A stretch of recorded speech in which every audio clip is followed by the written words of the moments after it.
जहलम में वजीर आला की इंस्पेक्शन टीम के अस्पतालों में अचानक छापे गफलत पर एमएस और डीएमएस को मुअत्तल करने की सिफारिश कर दी, जबकि दौरान ड्यूटी सोते हुए अस्पताल मुलाजमीन को मौके से गिरफ्तार करवा दिया। वजीर आला पंजाब की इंस्पेक्शन टीम ने अलिस सुबह डिस्ट्रिक्ट हेडक्वार्टर अस्पताल जहलम और तहसील हेडक्वार्टर अस्पताल सुहावा में अचानक छापे मारे, जहां ड्यूटी में गफलत और लापरवाही सामने आने पर फौरी कार्रवाइयां की गईं।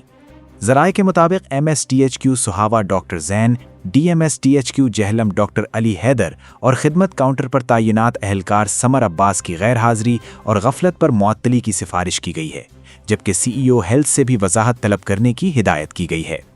छापों के दौरान THQ सुहावा में चौकीदार समेत 4 अहलकार ड्यूटी के दौरान सोते हुए पाए गए, जिन्हें गिरफ्तार करके थाना सुहावा मुंतकिल कर दिया गया और मुकदमा दर्ज कर लिया गया।